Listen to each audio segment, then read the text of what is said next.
Estamos aquí en la clase octava del curso Joyce, dedicada a los capítulos 10, 11 y 12 del Ulises de James Joyce.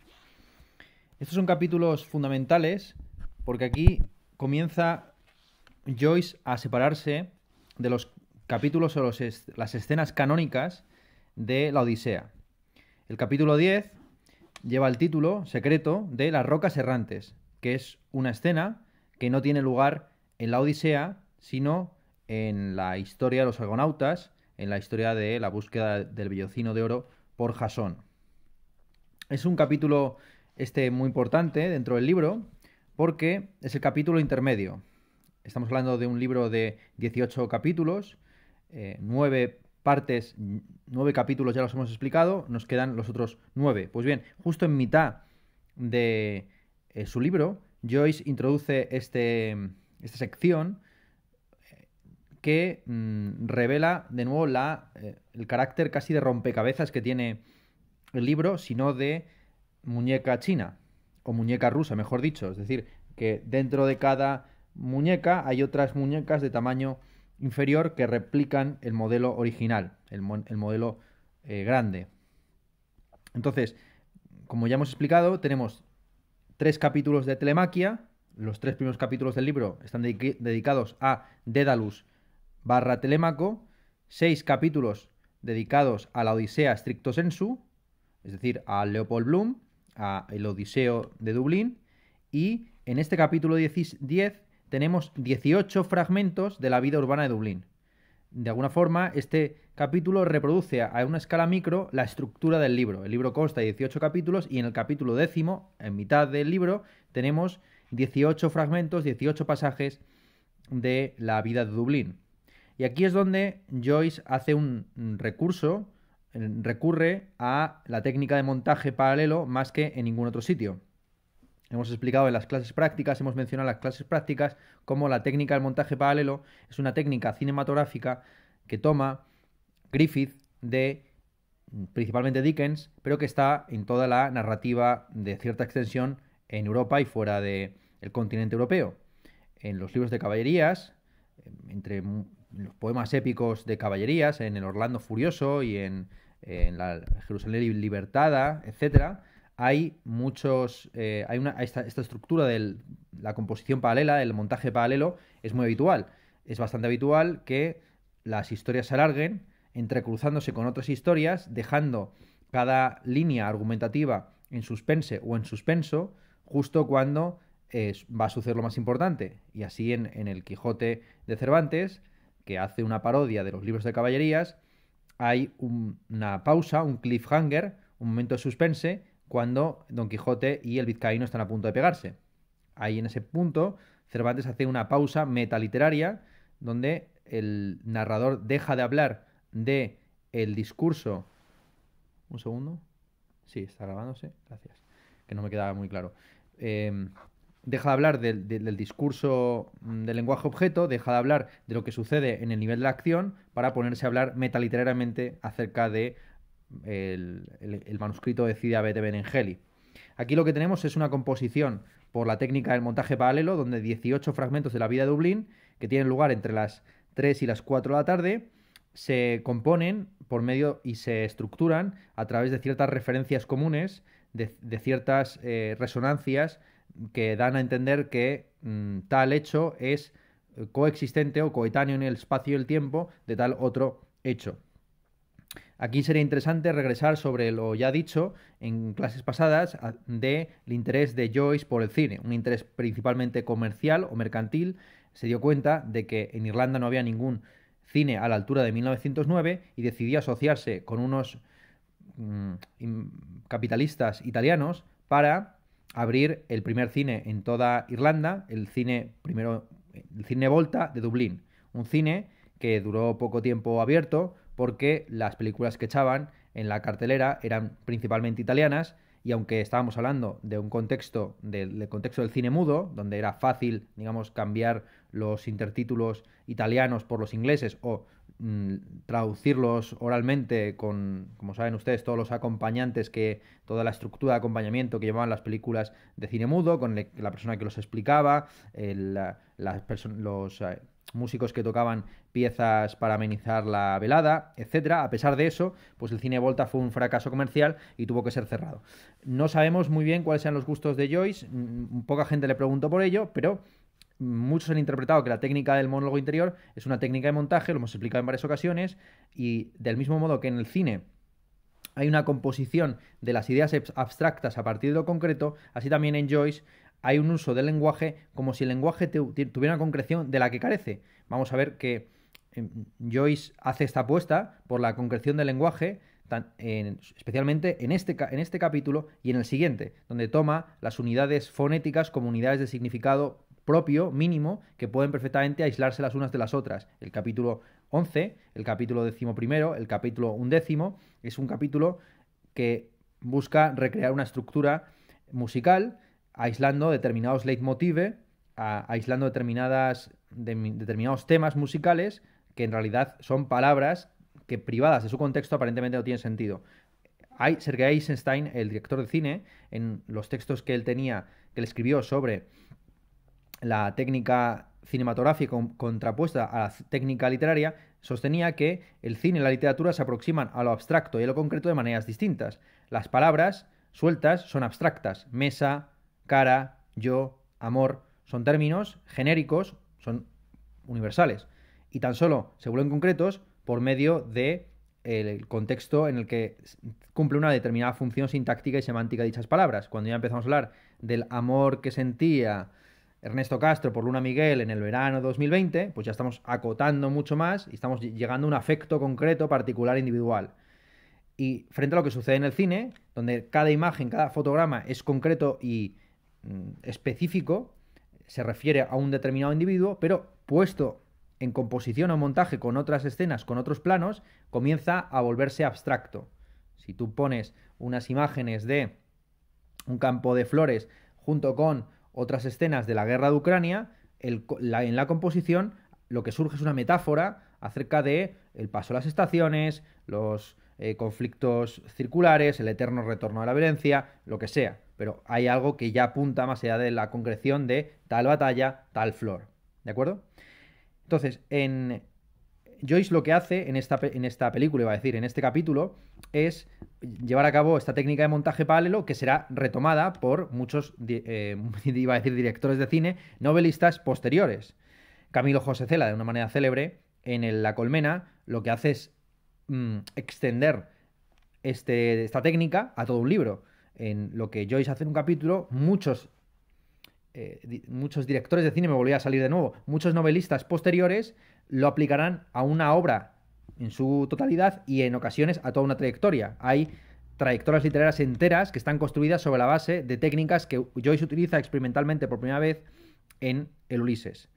La Colmena de Camilo José Cela es una novela de la posguerra, bueno, aunque hablar de posguerra va a referirse al año 1950 y tantos es bastante excesivo, pero bueno, es una novela de las primeras décadas donde se reactiva la industria editorial y el mundo del libro y de la literatura en España, y es una novela compuesta por diversos cuadrículas o casillas de la vida de un barrio, en realidad de la vida de Madrid, donde diversos individuos llevan, como si fueran abejas, una serie de actividades en paralelo que se entrecruzan en ciertas ocasiones y en ocasiones simplemente tienen un carácter metafórico las unas respecto a las otras. Pues se cuenta la historia de una chica que para pagarle un tratamiento farmacéutico a su novio tísico tiene que prostituirse, y eso se pone en conexión con los escarceos dentro del mundo de la prostitución de una serie de jóvenes,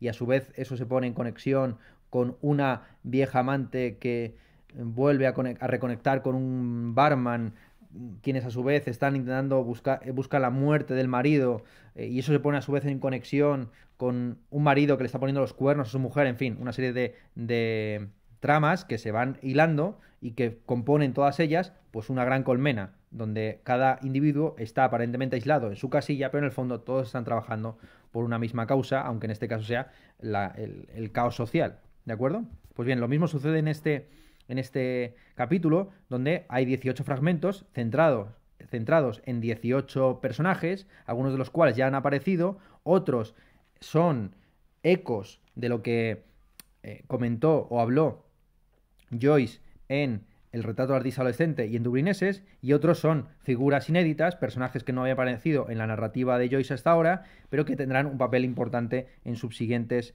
capítulos.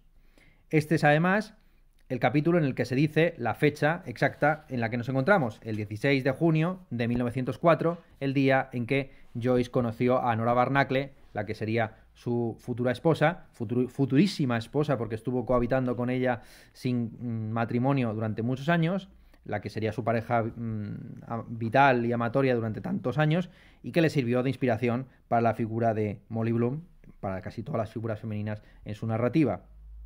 Aquí lo que hay es una expansión de la temática de la ciudad y que ya había sido, por supuesto, explorada en la narrativa previa.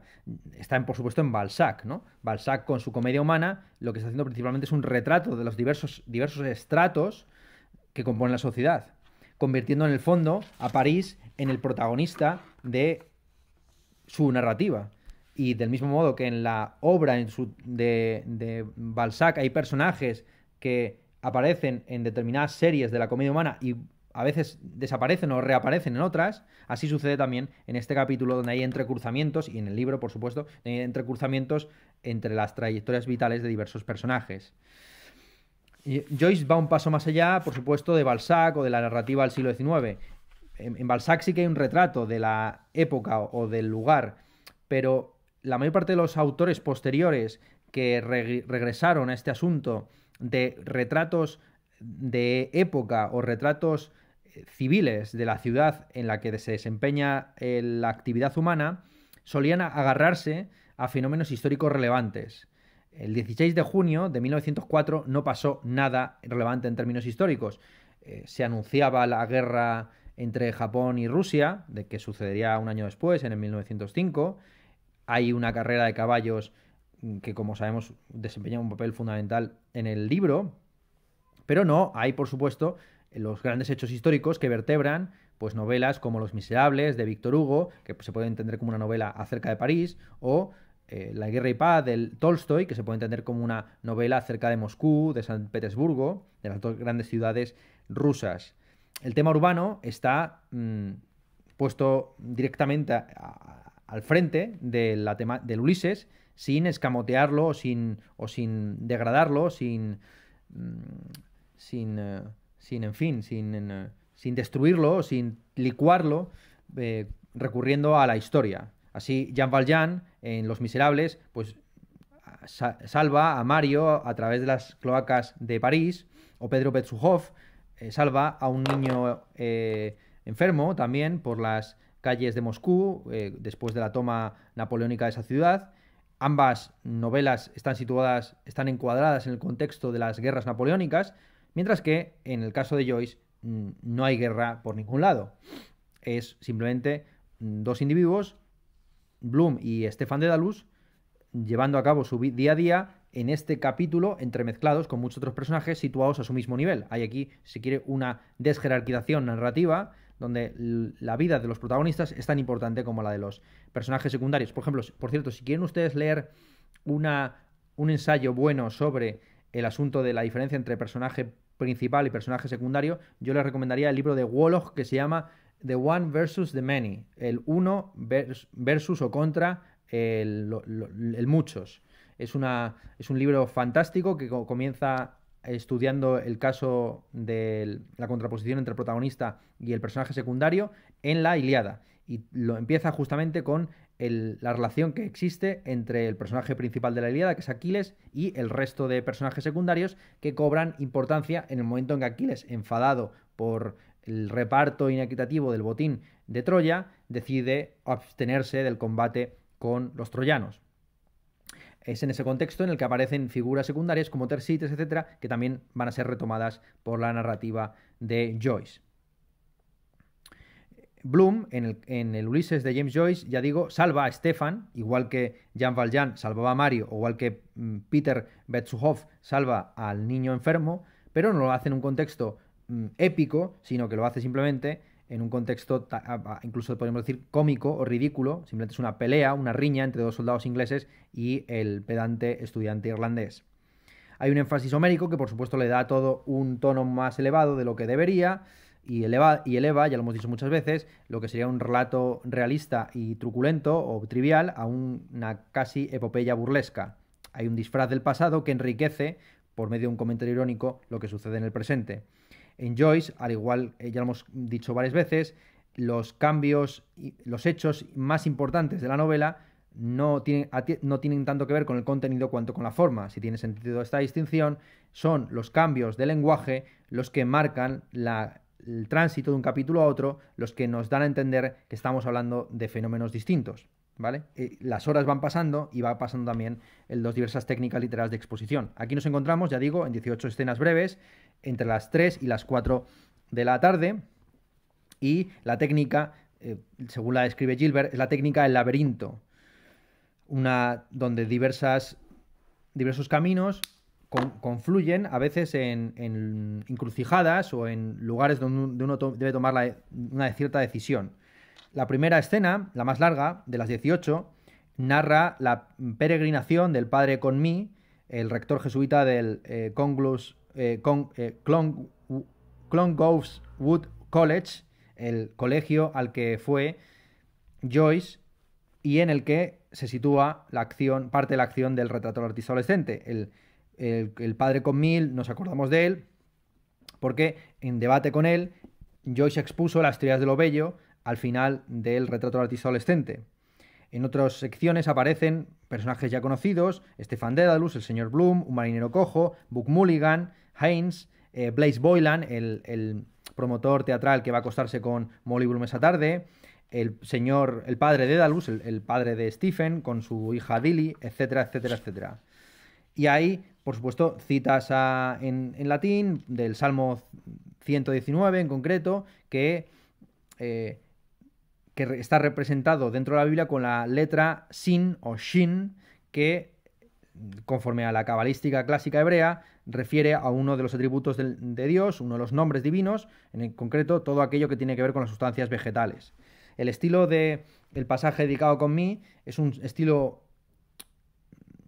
ordenancista, un estilo eclesiástico, un estilo incluso cardenalicio, donde lo más importante es el sujeto de la acción.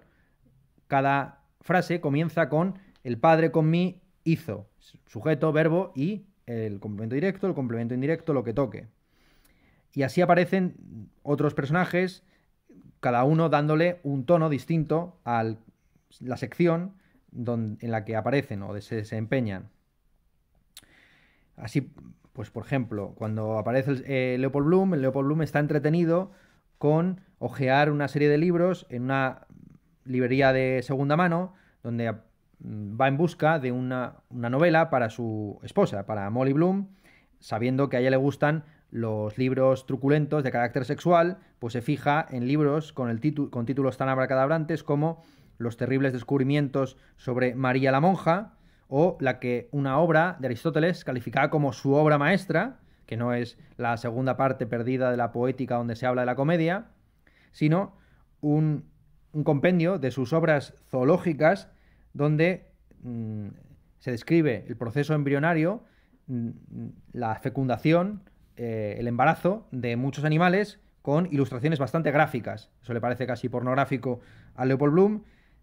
Valora también un libro de un tal James Love Birch titulado Justos Tiranos y finalmente se decide por uno titulado Las Delicias del Pecado. Por supuesto, es un libro que le va a dar muchos quebrados de cabeza a Leopold Bloom, le va a recordar constantemente, según lo lleve bajo el sobaco o bajo el brazo, de lo que está haciendo su mujer mientras él pasea por Dublín, a saber, acostarse con Boylan, con el promotor teatral. Entre esos libros que elogia, uno que es fundamental y que nos da una clave también de la concepción de la literatura que tenía Joyce, es Las historias del gueto de Sacher Masoch. Sacher-Masoch, junto con el Marqués de Sade, son dos referencias fundamentales en la literatura joyciana, en la concepción joyciana del sexo. Ya sabemos que Joyce tenía un gusto por el sexo sucio, por el sexo con mujeres que tuvieran la ropa interior manchada, ya fuera de sangre, ya fuera de excrementos, y vamos a ver en capítulos sucesivos, sobre todo en el capítulo de Circe, cómo Leopold Bloom tiene también esa sexualidad masoquista. Él desea secretamente ser humillado por las mujeres, ya lo está siendo por su propia esposa que le pone los cuernos con otro. ¿Cuál es la referencia exactamente? ¿De dónde proviene este asunto de las rocas errantes? ¿Tiene alguna apoyatura en la Odisea o aquí Joyce se ha separado por completo del texto homérico? Hay una referencia. Circe le dice a Odiseo que hay dos caminos posibles. Está el camino que conduce entre Caribdis y Escila, o Escila y Caribdis, que es el camino que elige Ulises, y hay otro camino alternativo, que es el camino de las rocas errantes. Es un camino que Odiseo no lleva a cabo y que sí que tiene lugar, ya digo, en la historia de los argonautas, en la búsqueda, en las hazañas de Jasón en busca del vellocino de oro.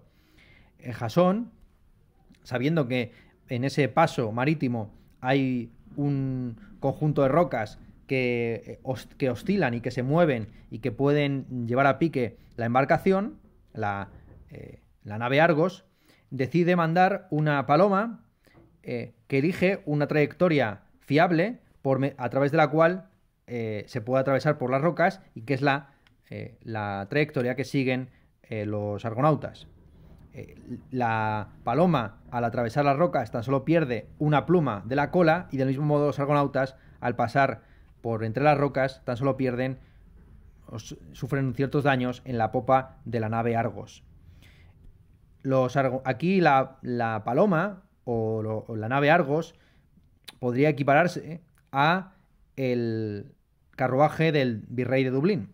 Al final si el capítulo se abre con los paseos y las meditaciones del Padre con mí, se cierra con el paseo triunfal de el virrey de Dublín, el virrey de Irlanda, el gobernante de Dublín, quien se pasea por la ciudad y es saludado por los diversos ciudadanos que se encuentran a su paso, pero hay algunos de ellos que, queriendo echarle un vistazo al carruaje, no lo ven por un pelo, se dice literalmente, que no se ve por un pelo. Es una referencia que podría considerarse alegórica o metafórica respecto a esa referencia argonáutica.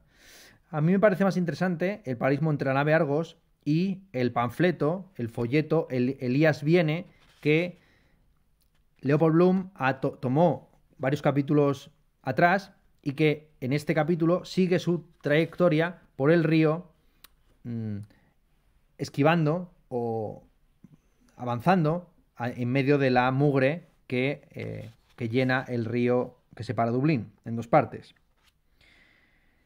La descripción homérica de las rocas es interesante porque en toda la literatura homérica hay una tendencia a la antropomorfización. De hecho, Escila y Caribdis, la roca y el remolino, son antropomorfizados como monstruos cuando en realidad pues son fenómenos meteorológicos perfectamente explicables, o eso dice la explicación ebemerista, el intento de reducir los mitos a hechos empíricos perfectamente estudiables o comprobables. Sin embargo, cuando se habla de las rocas errantes, no se las antropomorfiza, sino que se las explica, se habla de ellas como si fueran unas rocas que se mueven con un mecanismo ciego, casi prácticamente como plataformas de un videojuego. El arte asociado a este capítulo inevitablemente es la mecánica.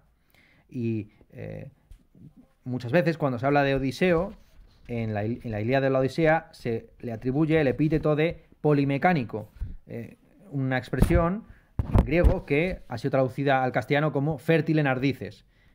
Ulises, el polimecánico, Ulises, el fértil en ardices, tiene que enfrentarse, o podría haberse enfrentado si no hubiera elegido el camino de Escila y Caribdis, con estas rocas errantes que representan de una manera anómala el funcionamiento de una entidad mecánica dentro de la narrativa o dentro de la épica homérica.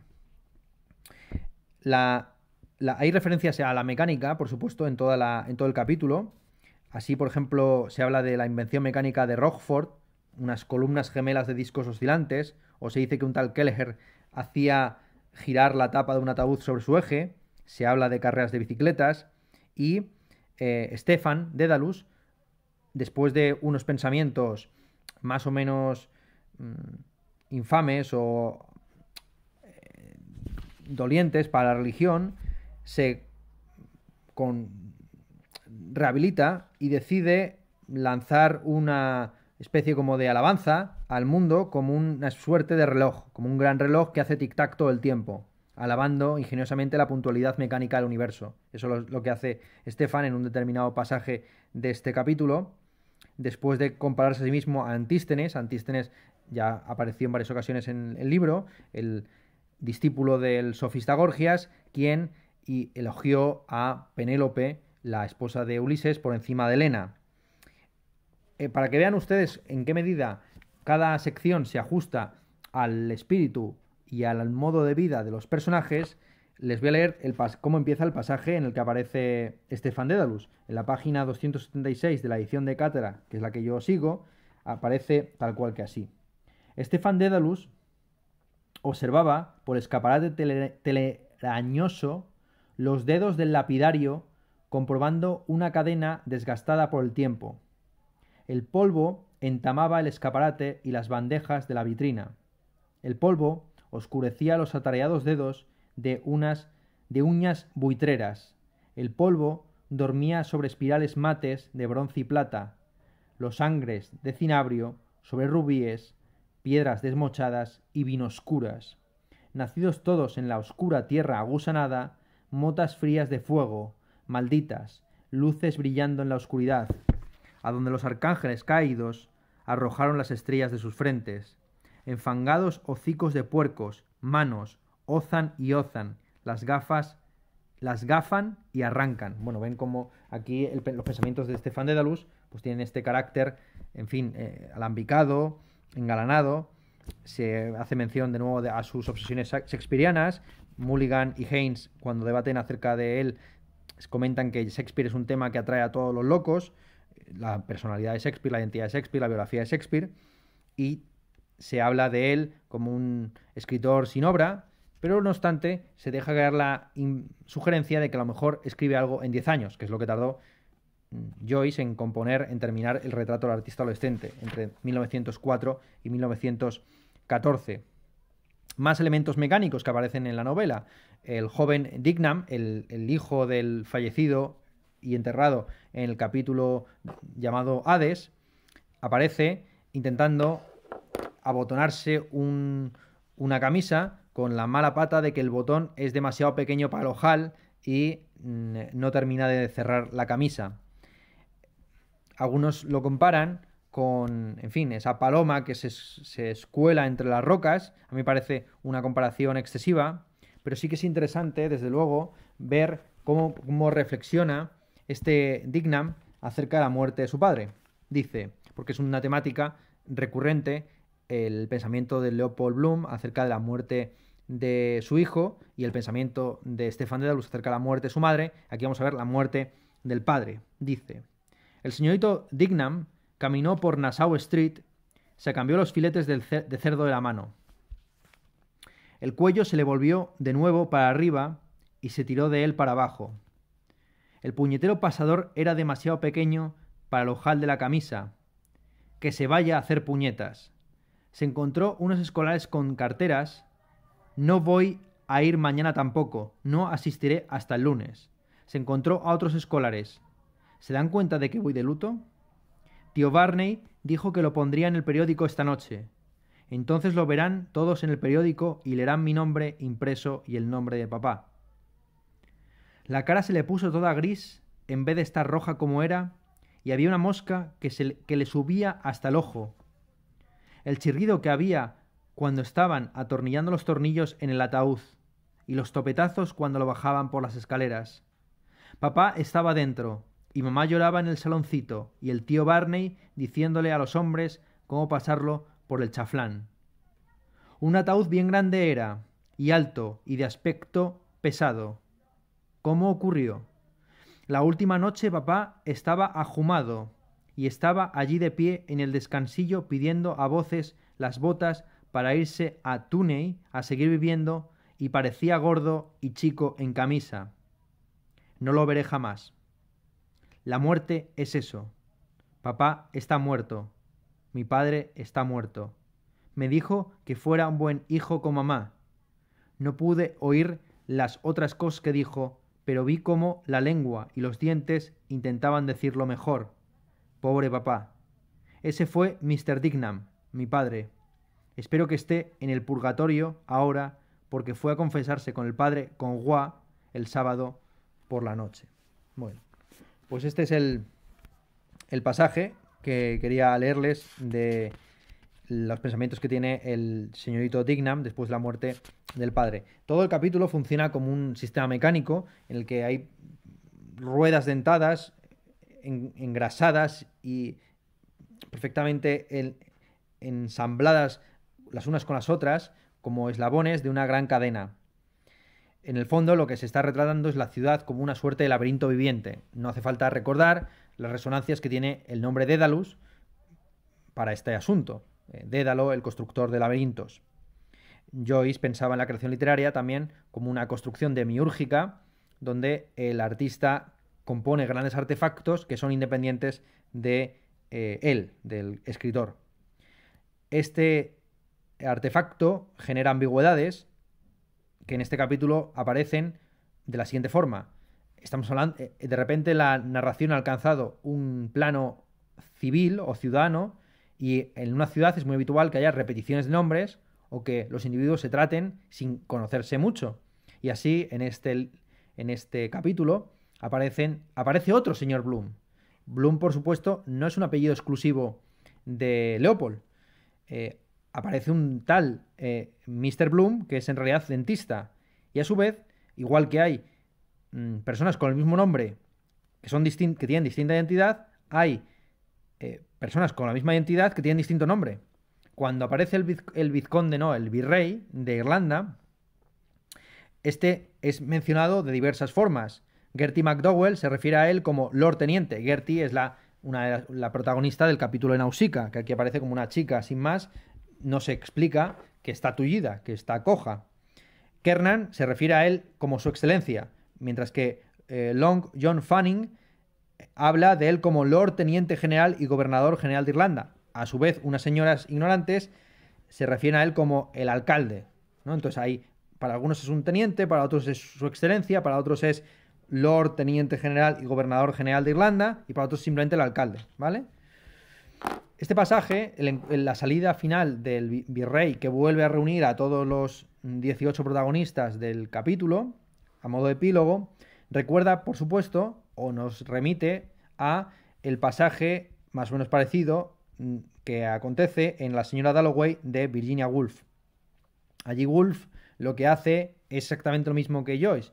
Establece una conexión entre dos historias paralelas, la historia de la señora Dalloway y la historia del superviviente de la Primera Guerra Mundial, poeta fallido, que terminará suicidándose vicariamente, salvando a la señora Dalloway de un final también trágico.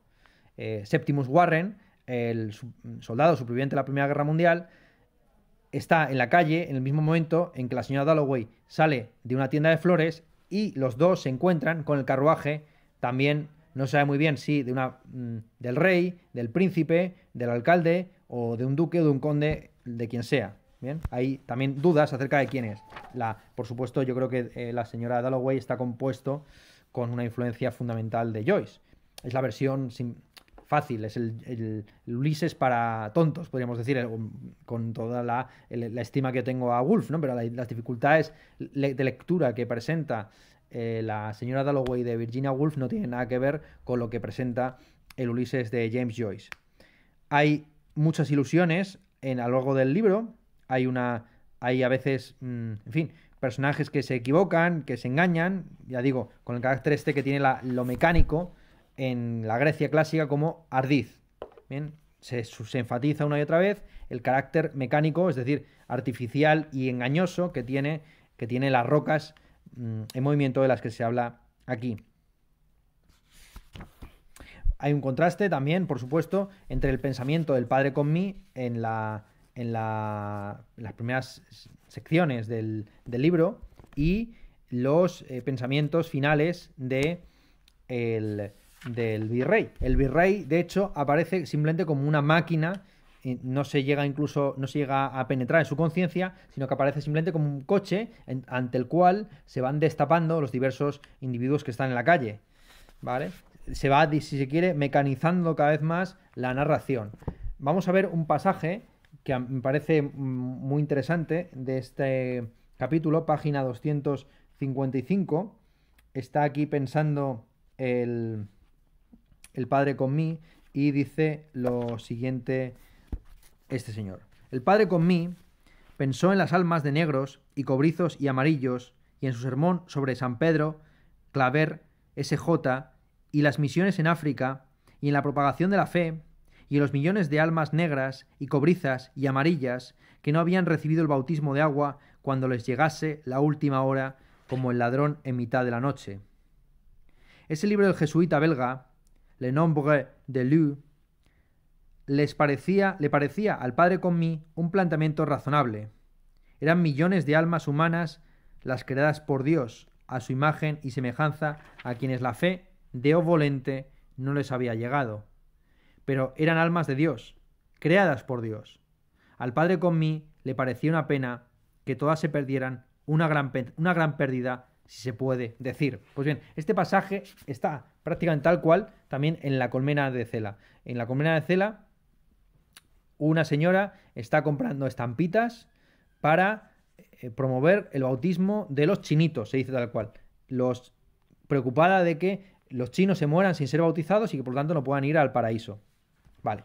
Vamos al siguiente capítulo, el capítulo 11, titulado Las sirenas. Es un capítulo dedicado exclusivamente a la música. Hay que hablar inevitablemente de la música y Dublín.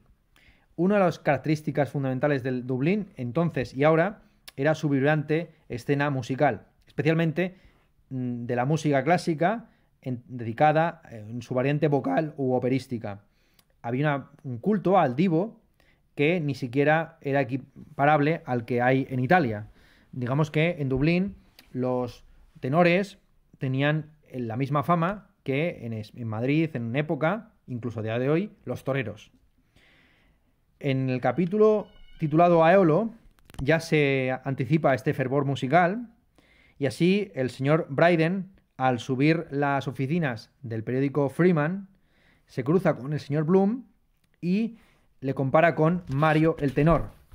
Mario el tenor era un cantante de ópera que llevaba ya 30 años muerto en 1904, pero no obstante era recordado, pues como se recuerda a Dominguín, en fin, al torero sobre el cual escribió una biografía Manuel Chávez Nogales, el matador de toros, Belmonte, y como se recuerdan a tantos toreros 30, 40 y a veces un siglo después.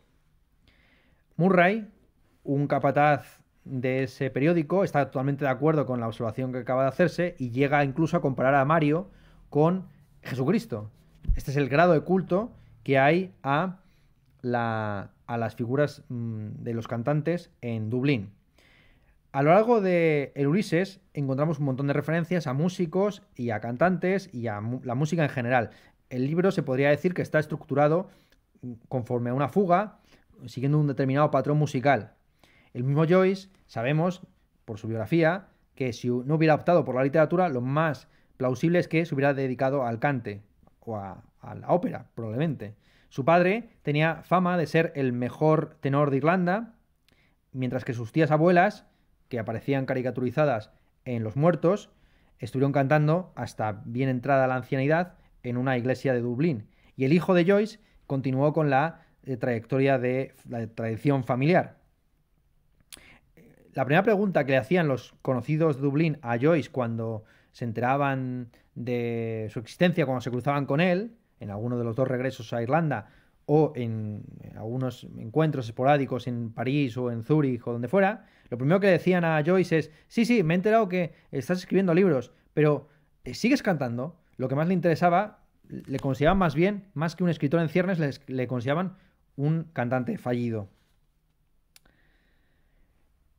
En el fondo, la literatura de Joyce busca un elemento musical, un aspecto rítmico y sonoro que que está al comienzo y al final de su trayectoria. Joyce empieza con Música de cámara, que es un poemario que ya desde su propio título da a entender la importancia de lo musical, y termina con Finnegan's Wake, que para muchos es una música dodecafónica insoportable, pero que sobre todo cobra sentido a raíz de la entonación. Cuando se dice que si uno lee Finnegan's Wake con la pronunciación correcta, el libro cobra un sentido que si no, no tiene. Yo no he probado de verdad hacerlo, no lo recomiendo para nadie, pero bueno, se podría intentar.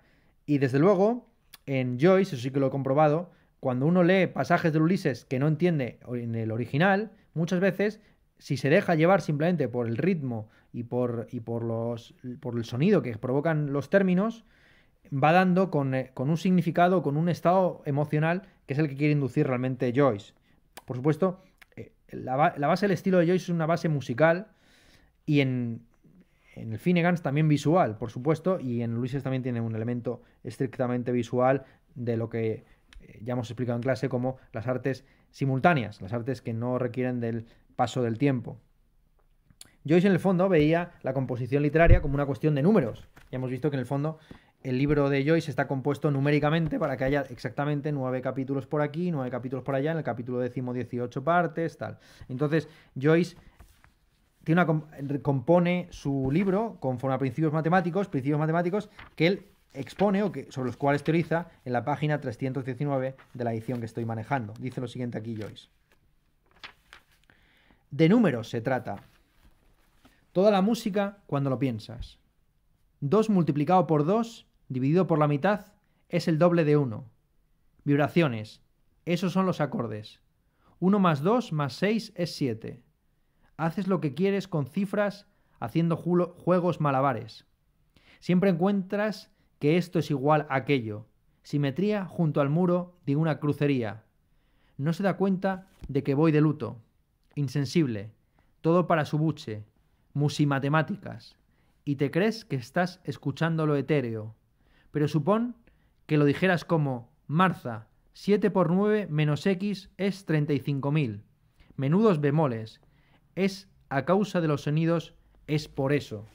¿Bien? Está haciendo al mismo tiempo que expone esta numerofilia, la critica, la ironiza, hace burla de ella, como suele ser habitual en Joyce, donde todo aparece siempre con esa carga cómica. El capítulo tiene una obertura, 2 páginas de frases sueltas que han dado mucha controversia. Funcionan a modo de obertura, ya digo, como exposición de los temas que se van a desarrollar a continuación. Esta estructura del capítulo no ha satisfecho a muchos. Desde luego el lector ingenuo que abra por este capítulo y vea un montón de frases sueltas que luego van a estar insertas en determinados contextos o a lo largo del capítulo, pues podría perfectamente abandonar por ilegible el capítulo a la segunda página. Y eso ha dado pie a muchas controversias. El que mejor estudió esto fue el profesor Ernst Robert Curtius, el romanista Ernst Robert Curtius, autor de una célebre historia de la literatura medieval y de la influencia más en general de la literatura clásica en el medievo y en la época moderna primera. Pues Curtius, en un artículo muy conocido que tiene sobre el Ulises de James Joyce, comenta que estas 2 páginas funcionan a modo, ya digo, exposición de leitmotiv que más adelante van a ser desarrolladas a lo largo del libro. Pero Curtius considera que el experimento de Joyce es un experimento fallido porque no tiene en cuenta la diferencia entre música y literatura. En música, en las óperas de Wagner, por ejemplo, los leitmotiv, los temas musicales, tienen entidad propia y uno puede disfrutar con el Tristán el acorde de Tristán, pongamos por caso, o otros pasajes, otros elementos mínimos de las composiciones wagnerianas, aisladamente. Sin embargo, las frases que pone Joyce al comienzo del libro, a juicio de Curtius, son incomprensibles, no tienen sentido y no son disfrutables estéticamente las unas separadas de las otras. Yo estaría en contra, yo matizaría esto que dice Curtius. Lo que me parece cuestionable no es tanto la técnica de Joyce cuanto el juicio de Curtius.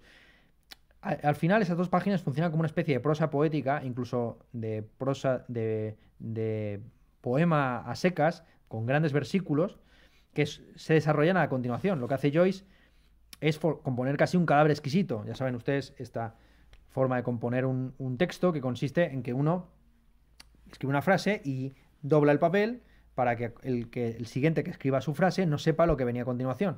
Joyce, que sí que sabe lo que viene a continuación y antes y después, lo que hace es seleccionar aquellas frases que le parecen más resonantes y enigmáticas y al ponerlas una detrás de la otra, crea un efecto lírico o poético bastante interesante. Es un gran poema, es un poema épico que anticipa el tono ciclópeo de lo que vendrá a continuación, del capítulo siguiente.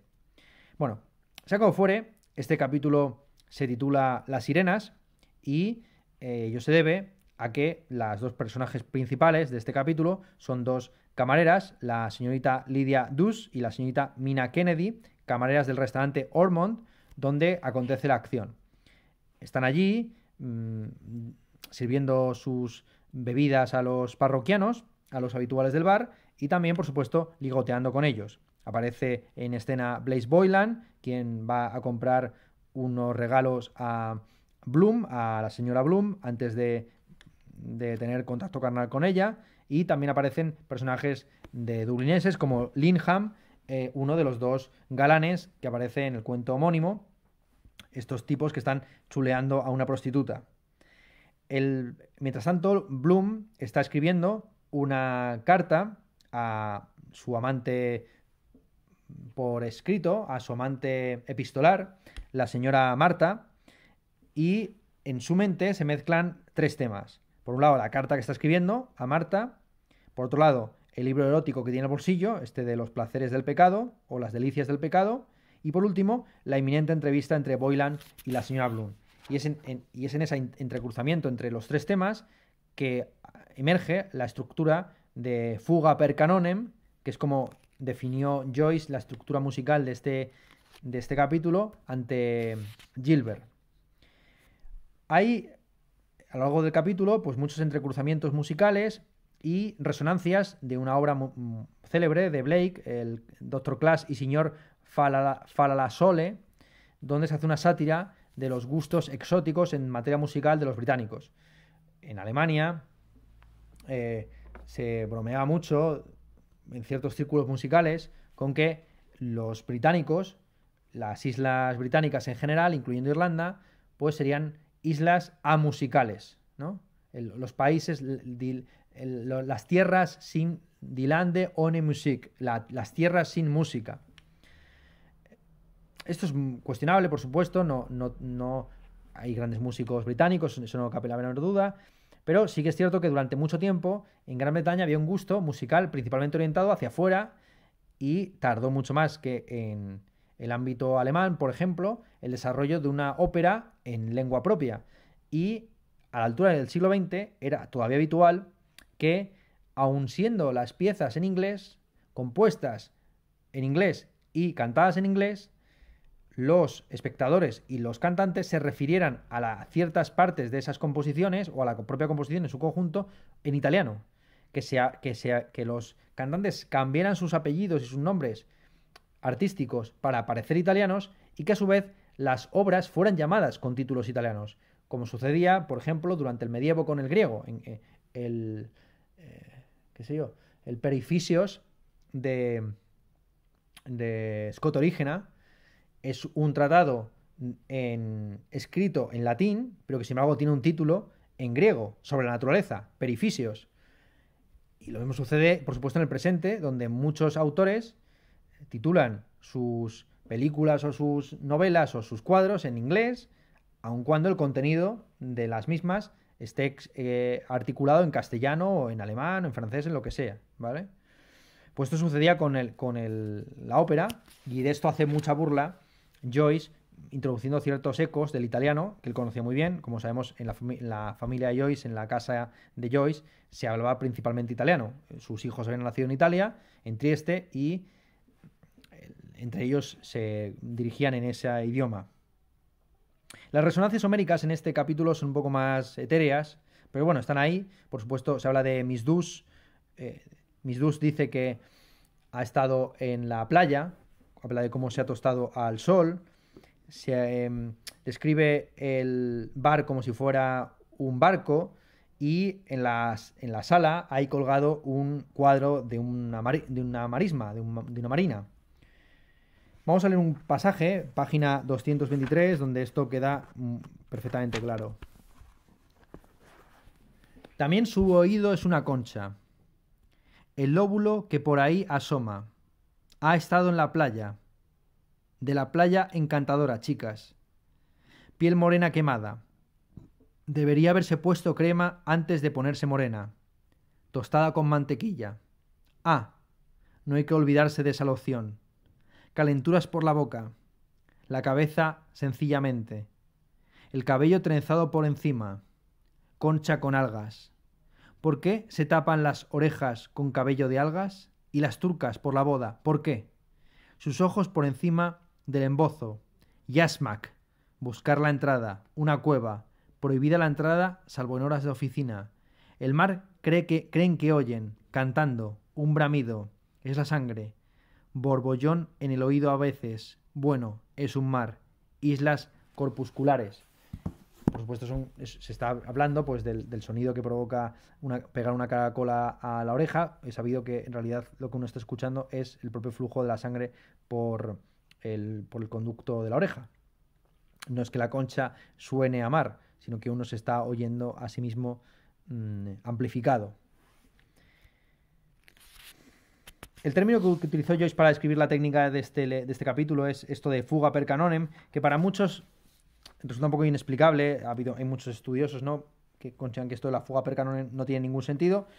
Básicamente, en la práctica consiste en que en todo capítulo, en todo párrafo, pero era algo que ya pasaba en algo del libro, se mezclan todos los temas a la vez. Bueno, ya hemos visto en este mismo párrafo pues cómo se mezcla siempre lo mismo, lo sexual con lo gastronómico, a su vez con lo mitológico y con referencias de otros países, en este caso Turquía, etc. En el caso del capítulo el tema, si hay que hablar en temas musicales, el tema principal es obviamente el canto de las sirenas, la seducción que llevan a cabo las camareras respecto a los parroquianos de su bar, pero también la seducción en la distancia que provoca Marta respecto a este Ulises, que es Leopold Bloom. También se podría hablar metafóricamente de cómo Leopold Bloom tiene que atarse para mantenerse fiel a su esposa y a su amante ante las tentaciones sexuales que le vienen dadas por la presencia de las camareras en el bar. Ese es el tema principal. La respuesta a ese tema principal es, por supuesto, el monólogo de Leopold Bloom. Y por último, Voylan es el contratema. Los episodios o divertimenti son las canciones de Daedalus y de Ben Dollard, canciones que ya hemos dicho que tienen este elemento italianizante.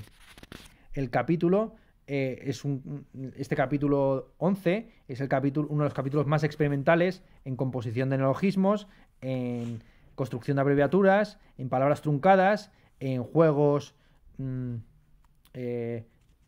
fin, de calambures, etc.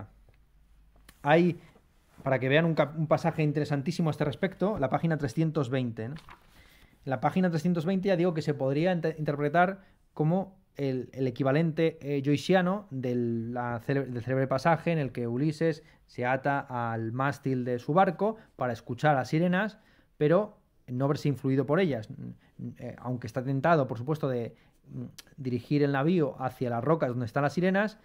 Él no tiene ninguna capacidad de agencia, ya que se ha atado al mástil con unas cuerdas bien trenzadas, y sus marineros llevan cera en los oídos, entonces no le escuchan los gritos y gemidos y tampoco escuchan lo que están cantando las sirenas. Vamos a leer, este es uno de los pasajes más difíciles de leer, discúlpenme, como siempre leer el Ulises es muy complicado, pero esta vez más aún. Está Bloom escribiendo su carta, ¿vale? Y entonces siente aburrimiento, dice: aburrimiento esto. Aburrido, Bloom tamborileó suavemente con los estoy precisamente pensando dedos sobre plano papel secante que Pat trajo. Sigo. ¿Sabes a qué me refiero? No. Cambia esa E. Acep mi modest regali que adjun. Pídele que no contés. Espera. 5 a dig. Unos 2 aquí. Penique las gaviotas. Elías Vuel. 7 en casa. David Byrne. Hacen unos 8 o así. Digamos media corona. Mi modesto regalí. Gir post 2 chelines con 6. Escribe una larga. ¿Detestas? Tintineo. Está pi. Tan excitado. ¿Por qué me llamas Tú eres una diablilla también. Oh, Mari, perdió la cinta de las... Bueno, adiós, por ahora. Sí, te contaré. Quiero. Para sujetársela. Llámame ese otro. Otro mudo, escribió ella. Mi paciencia se me agó para sujetársela. Debes creer. El pitch. Eso es verdad. ¿Qué tonterías estoy escribiendo? ¿Los maridos no? Eso es lo que el matrimonio da, sus mujeres. Porque estoy lejos de... Supón. ¿Pero cómo? Ella debe mantenerse joven. Si se enterase ella...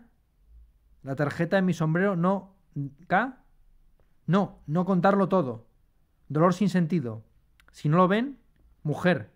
Comido yo, comidos todos. Bueno, como ven, un pasaje bastante complicado de leer, donde lo que se describe también es las interrupciones, los saltos mentales que lleva a cabo el escritor, pues como uno está escribiendo una frase pero ya está pensando en la siguiente, a veces comete errores sintácticos o se corrige o expresa taquigráficamente una idea para luego desarrollarla en un segundo borrador, etcétera, etcétera.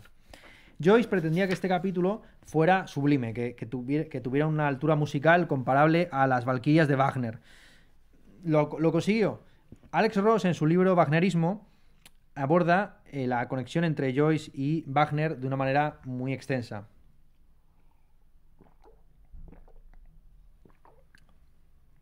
Los gustos musicales de Joyce eran los de su época. Le gustaba mucho el bel canto, Gluck, Mozart, el Renacimiento y el Barroco. Pero respecto de Wagner tiene una posición ambigua. Sylvia Beach, la editora y librera de Shakespeare & Co., afirmaba que Joyce era un wagneriano oculto, un cripto-wagneriano. A su vez, Stanislaus Joyce sostenía o decía que su hermano en la juventud compuso un poema dedicado a la Valquiria.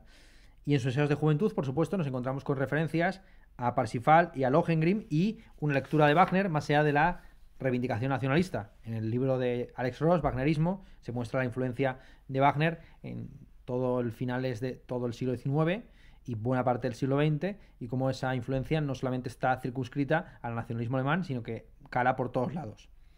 El estilo del flujo de conciencia, Joyce además lo toma de Edouard Dujardin, el fundador de la revista wagneriana en París.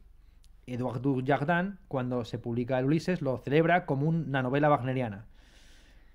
En Trieste, entre 1905 y 1915, Joyce tuvo oportunidad de ver casi todas las piezas del ciclo del anillo de Wagner, y al Parsifal en concreto fue hasta 4 o 5 veces.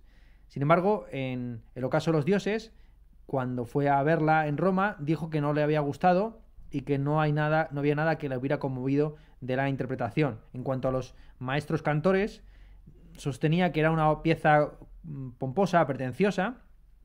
Sea como fuere, independientemente de si estaba a favor o en contra, desde luego Wagner es una figura crucial para Joyce. Tenía bastantes libros para la parca biblioteca que tenía Joyce en casa. Disponía de bastantes obras de Wagner o sobre Wagner.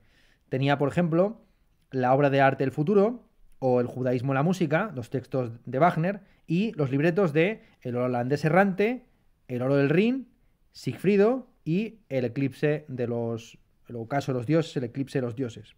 La caída de los dioses se traduce a veces, de Goethe-Dämmerung, sí, Goethe-Dämmerung. A su vez, sobre Wagner, tenía El perfecto wagnerófilo de George Bernard Shaw, El caso Wagner de Nietzsche y un día con Richard Wagner de May Byrons. Ya era más que sobre muchos otros autores, tenía más sobre Wagner probablemente que sobre Shakespeare. Y además Joyce casi sacrifica su obra literaria por mor de la música. Más allá de este asunto wagneriano, Joyce en los años 30 interrumpió la escritura del Finnegans para dedicarse en cuerpo y alma, prácticamente 24 horas al día, a promocionar la carrera de un tenor irlandés llamado John Sullivan, a quien Joyce veía como su gemelo, como su hermano espiritual, como el cantante que él podía haber sido. Ya saben ustedes que le entraba a Joyce este tipo de visiones o de lecturas cósmicas, igual que él pensaba que James Stephen, el escritor irlandés, era su gemelo y que debía ser quien se encargase de la redacción final del Finnegans en caso de quedar incompleto a la muerte de Joyce, pues él pensaba que este John Sullivan era su alter ego, su doppelganger. Y así, ya digo que invirtió años y años y meses de su vida a promocionarle, a introducirle en círculos literarios y musicales, a presionar sobre los críticos musicales, a llamar a promotores teatrales, a un montón de actividades. Dentro de las anécdotas que rubrican esta actividad propagandística, la más divertida de todas tuvo lugar cuando Sullivan interpretó Guillermo Tell en París, en la Ópera de París. Joyce asistió al estreno y en mitad de un silencio decidió ponerse en pie, quitarse las gruesas gafas negras que él llevaba y exclamar: «Gracias, Dios mío, por este milagro. Después de 20 años veo de nuevo la luz». Como si los cantos de John Sullivan hubieran tenido una virtud curativa, salvífica, y le hubiera quitado de repente la ceguera característica que le hizo llevar durante mucho tiempo parche y que le condujo a realizarse más de 10 operaciones en cada ojo. Con esto cerramos el capítulo 11 y nos metemos en el capítulo 12. El capítulo 12 trata sobre la política. Ya hemos dicho en varias ocasiones la animadversión que tenía Joyce respecto al nacionalismo, a su vez que el vínculo afectivo que le asociaba, que le unía a Irlanda. También cabe decir que este es el capítulo más etílico de todo el Ulises, junto con Circe, y que hay que recordar, por lo tanto, que el Ulises estuvo prohibido en Estados Unidos hasta el año 34, se levantó la prohibición de leer el Ulises el mismo mes en que se abolió la ley seca.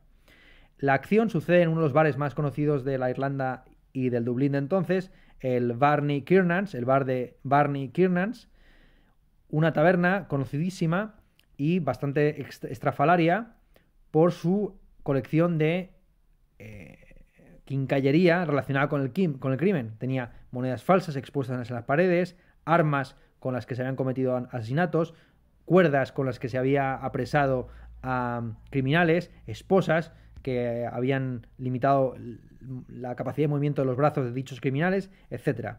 Y en ese bar había un cartel que representa casi la filosofía de Joyce, donde se leía lo siguiente: «A un pájaro se le conoce por su canto, a un hombre por su lenguaje». Este capítulo se podría perfectamente comprender por el lenguaje, sabríamos perfectamente de lo que se está tratando. Es uno de los capítulos que a mí más me gustan. Aquí lo que aparece es un doble narrador. Tenemos por un lado un narrador, en ambos casos un narrador anónimo. Tenemos por un lado un dublinés simple y borracho, un tipo anodino que habla con el lenguaje a pie de calle, con expresiones populares, muchos insultos, mucha palabra gruesa, hasta tal punto que en el primer párrafo ya aparece 3 veces la expresión bloody, que se puede traducir como maldito, como jodido. La expresión literal sea sangriento, pero bloody, bloody Christmas, I'll be damned. También se utiliza mucho damn y bloody.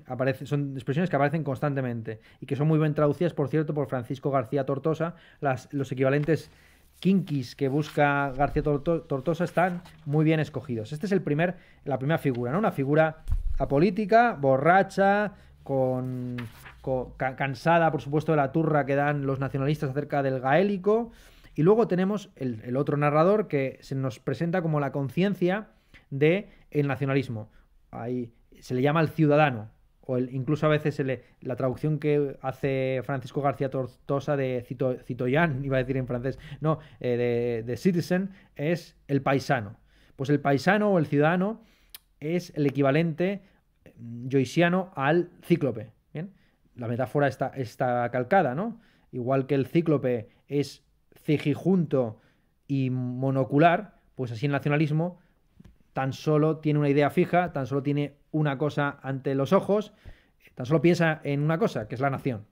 Entonces, la misma unilateralidad, unidimensionalidad, carácter cejijunto y monocular del cíclope se traslada al nacionalismo. La crítica es salvaje y fundamental. Los cíclopes, además, se presentan como figuras ásperas, como personajes poco tratables, antipáticos, asentados en la tierra, que odian por definición a los extranjeros, que incluso incurren en el canibalismo, que se comen a los extranjeros en lugar de darles un buen hospedaje, cumplir las leyes de la hospitalidad, y esto es exactamente lo que a juicio de Joyce hacen los nacionalistas, que consideran que todo lo humano, si no es de su patria, le es ajeno. La contraposición entre los dos estilos es maravillosa, y en un caso tenemos, digamos, a Tersites, tenemos el estilo plebeyo, el individuo a pie de calle que interviene con un lenguaje, en fin, grueso y bastante insultante, mientras que el ciudadano se concibe, aunque es igual de vulgar que el otro personaje, se concibe el ciudadano o el paisano, se concibe a sí mismo de una manera pomposa, con una retórica épica y de alta alcurnia, con unas resonancias medievales, y que sobre todo se expresa de una manera maravillosa con el delirio de las listas. Hay ya digo que se van intercalando párrafos escritos en el estilo vulgar, plebeyo, a pie de calle, con párrafos escritos en un tono épico, de acta casi parlamentaria, de acta parlamentaria de entonces, y también a veces de ahora cuando se ponen sublimes los políticos. Y entonces lo que hace es una contraposición en el fondo entre el estilo bajo y el estilo alto en sus versiones más caricaturescas, que de alguna forma sugieren, desde un punto de vista sintáctico, la ficción del nacionalismo. Porque al final la ideología nacionalista pretende crear una tabla rasa, es una ideología pop que pretende equiparar lo alto y lo bajo, que carece de conciencia de clase, que entiende que en la nación se armonizan los intereses de los de arriba y los de abajo, los ricos y los pobres, los burgueses y los proletarios, cuando sabemos que no, que es imposible de armonizar el alto estilo eclesiástico medieval con la prosa vaga y degradada del siglo XX. Dice lo siguiente, para que vean ustedes un pasaje en el que se habla de esto, y se habla también de temas políticos, la contraposición entre el estilo alto y el estilo bajo, en la página 372. Dice: bueno, dice el paisano, ¿qué noticias calientes traéis? ¿Qué decidieron en su reunión de mandamases del ayuntamiento esos chapuceros sobre la lengua irlandesa?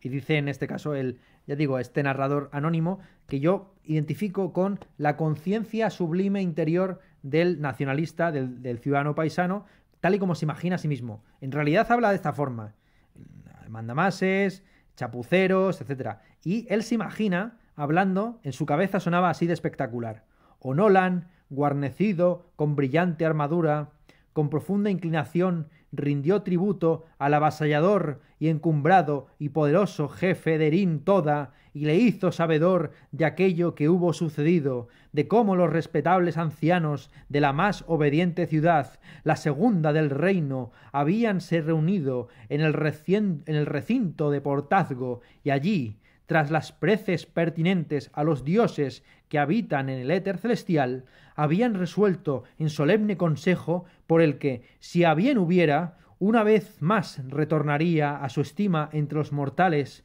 la lengua asaeteada de los gaélicos por el mar separados. Intervención dialogada. Está de camino, dice el paisano, al infierno con esos cenícalos sajones y su patuá. Y aquí interviene el otro narrador, el narrador tersitiano, el narrador a pie de calle. De modo que JJ toma cartas en el asunto, haciéndose el cursi con lo de que hay una opinión que es buena haciéndose el cursi con lo de que una opinión es buena hasta que oyes la contraria y que no hay más verdad que los hechos, y el principio de Nelson de poner el ojo ciego en el anteojo y elaborar una propuesta de ley para encausar un país, y Bloom respaldándole en lo de la modernización y la fastidiación, y que si sus colonias y su civilización. Su civilización, querrá decir, dice el paisano, al infierno con todos ellos, la maldición de un dios zafio caiga de plano sobre las crías de esos orejudos bastardos hijos de puta. Ni música, ni arte, ni literatura que valga la pena. La civilización que tienen nos la han robado a nosotros, espectros tartajosos hijos de la gran puta. Y JJ interviene diciendo, la familia europea, dice, no son europeos. Yo estuve en Europa con Kevin Egan de París. Allí no se ve ni rastro de ellos, ni de su lengua en ningún sitio de Europa, menos en el Cabinet d'Anciens. Pues aquí han visto perfectamente esa contraposición entre ese estilo alto y ese estilo bajo. ¿Bien? La ideología pop del nacionalismo y del patriotismo. Más adelante en el capítulo se exploran las paradojas del nacionalismo. ¿Cómo definir la nación? Todas las definiciones que se ofrecen son circulares o presuponen ya la existencia de un Estado, donde la nación es trivialmente la sociedad que cae bajo el dominio de una administración estatal. Si se quiere definir la nación como una entidad primera previa al Estado, pues se caen en definiciones circulares o donde cualquier asociación humana puede ser una nación. Se dice, por ejemplo, ¿qué es una nación? Pues se dice que es aquella gente que vive en el mismo lugar. Pues según esa definición, dice otro, en ese caso yo soy una nación, porque llevo 5 años viviendo en el mismo sitio. Esto me recuerda a un pasaje célebre de Julio Camba, que en España cita mucho Félix Ovejero, en su cruzada contra el nacionalismo catalán. Julio Camba tiene un texto irónico donde dice que basta con unos millones de pesetas bien invertidas en propaganda y en adoctrinamiento y lavado de cerebro para que hasta el más castizo de los pueblos de España se considere a sí mismo una nación independiente. Él pone el ejemplo de Fuenlabrada. Si en Fuenlabrada distribuyéramos la propaganda que dijera que Fuenlabrada no es solo una ciudad distinta de Madrid, bueno, para los que no sean de España y incluso para los que no sean de Madrid, ni siquiera les sonará esto de Fuenlabrada. Fuenlabrada es una ciudad periférica del cinturón industrial de Madrid. Bien, pues si se distribuyera propaganda por Fuenlabrada, Fuenlabrada se considera no solamente una ciudad independiente de Madrid, sino una nación por sí misma. Entonces habría que reivindicar las tradiciones de Fuenlabrada, los escritores de Fuenlabrada, los pintores de Fuenlabrada, se construiría un museo nacional de Fuenlabrada, habría una academia de literatura de Fuenlabrada, por supuesto Fuenlabrada reclamaría tener emisarios y mensajeros y cónsules y representantes culturales y políticos y diplomáticos en el extranjero, y así ad infinitum. ¿Bien? En este contexto de debate acerca del nacionalismo, donde, en fin, si la nación se define por cómo te sientes, pues basta con invertir un buen dinero para que tú te sientas parte de otra nación, ¿no? Y entonces al final hay una reducción absurda donde cada individuo es su propia nación. De alguna forma, no sé si Joyce coincide con esta definición o con esta reducción absurda de la idea de nación, pero desde luego él apuesta por una concepción de la sociedad casi utópica, un poco ingenua, o por lo menos la pone en voz de Leopold Bloom, donde las pulsiones antagónicas, la política como la identificación de los amigos y los enemigos, se sustituye por un irenismo pánfilo, donde lo importante es el amor, el estar los unos, llevarse bien con los otros. Estamos en un pasaje muy conocido en el que concluye con el famoso love, loves, to love, love. 4 apariciones del verbo querer o del sustantivo amor en una sola frase. El amor ama, amar al amor. Lo que se está ahí diciendo, evidentemente, es que hay una recursividad de los afectos positivos, que está en Spinoza y están dos autores, frente al elemento de restricción y de constricción que involucra siempre el odio, la envidia, que lejos de crear y ser productiva, pues termina siempre autodestruyendo al sujeto que así lo siente. Tú amas a cierta persona y esa persona ama a otra persona porque todo el mundo ama a alguien, aunque Dios ama a todos. Es una visión, si que ya digo, pánfila, que ama a todo el mundo, de la política. Bueno, el texto es interesante porque es un alegato también a favor del judío errante y por lo tanto también de los exiliados, categoría sociológica en la que se encuadraba el propio Joyce. Dice: yo pertenezco a una raza Además, dice Bloom que es odiada y perseguida, también ahora, en este preciso momento, en este preciso instante. ¡Ostras! Casi se quema los dedos con la colilla del cigarro. Robada, dice él, saqueada, insultada, perseguida, arrebatándonos lo que nos pertenece por derecho. En este preciso momento, dice él, levantando el puño, vendida en subasta en Marruecos como esclavos o ganado. ¿Está hablando de la Nueva Jerusalén?, dice el paisano. Estoy hablando de injusticia, dice Bloom. De acuerdo, dice John Wise. Hágale frente con redaño como los hombres. Ahí tienes una buena foto de almanaque. Un blanco para una bala explosiva. El cara de pan pringado defendiéndolo con lo que hay que defender. ¡Ostras! Le sentaría mejor un escobón. Ya lo creo que sí. No le faltaría más que un delantal de tata. Y de pronto se viene abajo, dándole vueltas a lo contrario, suave como un guante. Pero no vale de nada, dice él. La fuerza del odio. La fuerza, el odio, la historia, todo eso. Eso no es vida para los hombres y las mujeres. Insultos y odio. Y todo el mundo sabe que es precisamente lo contrario, lo que es la vida de verdad. ¿Qué?, dice Alf. El amor, dice Bloom. Quiero decir lo contrario del odio. Tengo que irme, le dice a John Wise, ahora mismo a la audiencia, a ver si Martin está allí. Si viene, dígale solamente que estaré de vuelta en un segundo. Solamente un momento. Bueno, y ya se marcha y en ese momento se le caen encima, pues le viene encima todo el antisemitismo nacionalista del ciudadano, del paisano, de todos los que están allí, ¿vale? Este es el pasaje, ya digo, central o fundamental de la exposición política del pensamiento joyciano, o al menos en el que, en fin, se expone qué piensa Leopold Bloom sobre estos asuntos.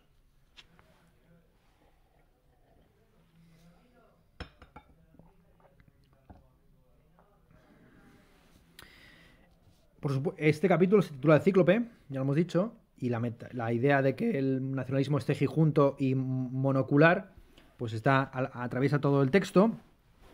Contemos un poco la historia de Polifemo para el que no la conozca.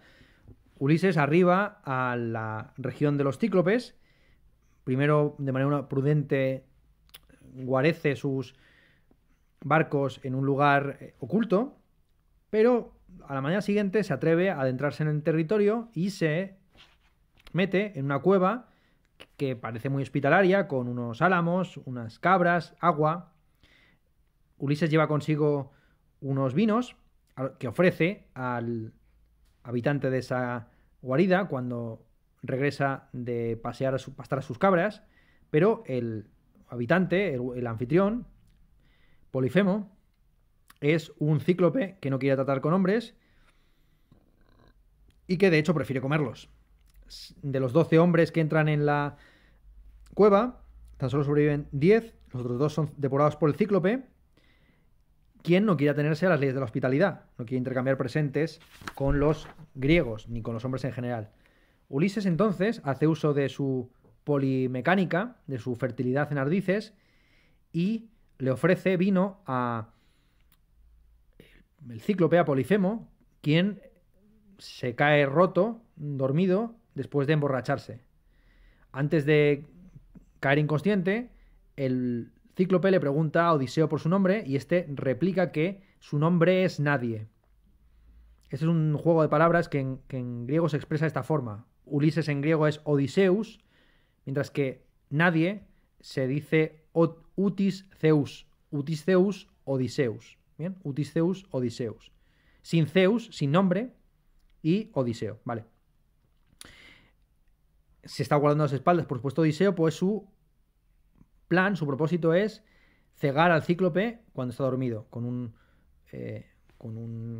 bastón encendido, con un fuego, ciega al cíclope, le clava en realidad una estaca en el ojo y sale huyendo poniéndose por encima, poniéndose justo por debajo de una cabra, ¿no? Se esconden debajo de unas cabritillas y huyen de la guarida escondidos debajo de las cabras. El cíclope tan solo toca la parte de arriba de la cabra, el lomo de la cabra, y no reconoce a los seres humanos que están escondidos por debajo. Es un poco una repetición, si se quiere, de el ardiz del caballo de Troya, solamente que al revés, ya no se trata de entrar en un sitio, sino de salir de él. Bueno, entonces, finalmente lo consiguen escapar de la guarida del cíclope y el cíclope se queda con un palmo de narices diciendo que quien le ha engañado es nadie, quien le ha cegado es nadie. Bien, hay varias lecturas de este mito. La lectura bemerista, nuevamente, que reduce el mito a hechos empíricos, la lectura, si se quiere, aristotélica, de la tradición peripatética, es que en el fondo los cíclopes son una personificación y antropomorfización de los volcanes del sur de Nápoles. Hay una bahía cerca de Nápoles, más o menos en la bahía de Cumas, donde hay muchos cráteres de volcanes extintos que tienen la pinta de ojos aislados. ¿Bien? Ciclopia es la tierra de los ojos del volcán. Y por su carácter, los cíclopes son una mitificación del carácter volcánico en erupción de estos fenómenos geológicos. ¿Bien?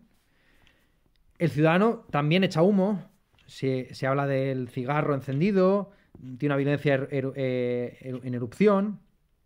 Y también en este capítulo la tensión dramática crece conforme va creciendo el vino que corre. A diferencia de Ulises, que lleva su propio vino, aquí Odiseo no soporta la ronda de bebidas. Por otro lado, Joyce, como de costumbre, hace muchas referencias y el término ojo en singular aparece en varias ocasiones con las diversas acepciones que tiene el término ojo: el ojo de la cerradura, el ojo del culo, el ojo de la cara. Y también aparece el asunto de la negación de la personalidad. Ulises consigue huir del cíclope por medio del anonimato. Y del mismo modo se expone en este capítulo que Bloom no se llama Bloom, que Bloom no se llama el señor Flor o el señor en Flor, sino que su apellido de nacimiento es Viraj, el nombre de su padre de origen húngaro, un judío húngaro exiliado en Irlanda. Él nació ya en Irlanda, es irlandés por el derecho no de sangre, sino de tierra, por el derecho el derecho moderno. Pero a partir de un determinado momento del capítulo, cuando ya el ciudadano está muy borracho y se crece en sus invectivas antisemitas, ni siquiera se refiere a Bloom con su nombre, sino que se le llama él constantemente. Hay un anonimato, en las últimas 7 páginas, Bloom no es mencionado con nombre y apellido, sino que se convierte directamente en una figura anónima. Llega a esa nulidad que le permite salvarse de la circunstancia. Y con esto ya llegamos al final del capítulo. La técnica del capítulo ha sido definida por algunos como una técnica gigantista, así lo expone Gilbert Ryle, y el gigantismo tiene que ver, ya digo, con esa contraposición con el gigantismo del Estado. Un Estado hercúleo, un Estado atrápalo todo, que pretende conciliar ficticiamente o falazmente los intereses de arriba con los intereses de abajo. Y con eso terminamos la exposición de hoy, como de costumbre, pidiendo disculpas por habernos extendido más de lo debido. Eso es todo, nos vemos la siguiente semana. Venga, chao.